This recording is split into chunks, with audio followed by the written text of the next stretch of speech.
Right, everyone, so this is number 8 in your notes packet, letter B. So I broke down this problem into its parts. First, we did some converting to get that kilometers per hour into meters per second so that we could do the math. Then I had us find the acceleration of the car. That was letter A. That is a different video if you want to find that out. And now we're going to find the distance the car traveled during this time. The reason that it's letter B is because we need the information from letter A before doing letter B.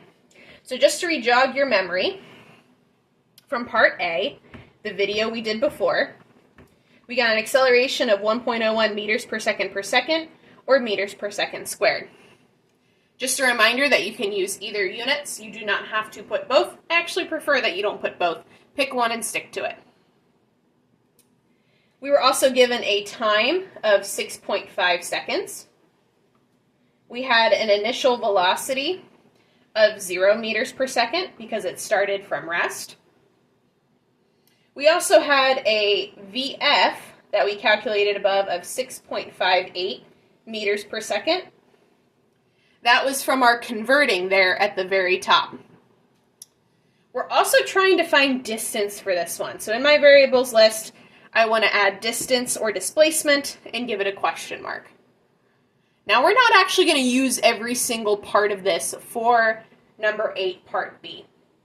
But the equation we are going to use is delta x equals VIT plus 1/2 AT squared. Now why am I using that equation instead of the acceleration equation? Part B is asking me for distance. If I look at this equation here, our normal acceleration equation, none of those have distance. We have an acceleration, we have 2 velocities, and a time. None of those tell me distance. So I'm going to need to use this other equation that we've been talking about, and that should be on your equation sheet by this point. So in order to do this equation, I need a VI. Already got that in my variables list. I need a T. I need an A. We calculated that above in part A. And I need another T, which I already have. I already checked that one. So I actually don't need the VF. So if you don't want to put that in your variables list, that's fine. I just wanted to jog your brain of what we did in part A. Now I just plug and chug. So delta x equals VI, which is 0 meters per second, times my time, which is 6.5 seconds, plus 1/2 A, which is 1.01 meters per second,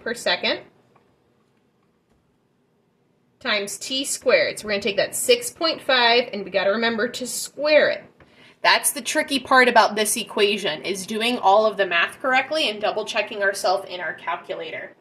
So if I do 6.5 squared, just so we can tidy up that equation a little bit, I get 42.25 multiplied by 1.01.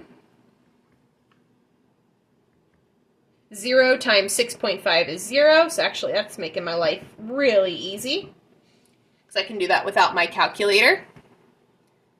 Now the reason I'm putting everything in parentheses, even when I'm multiplying, is to organize myself a little bit better.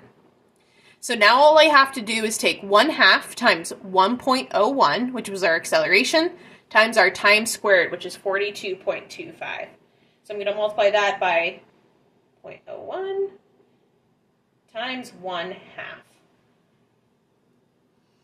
All right, delta x equals 21.34 meters. And I put meters because we're finding a distance.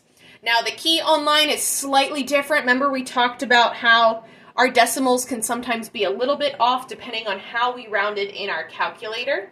That is okay if it's a slightly off. If you ever have a question or concern about how off it is, or if you're just a little nervous about that, you can always check it with me. But that is part B for number 8 in your notes packet.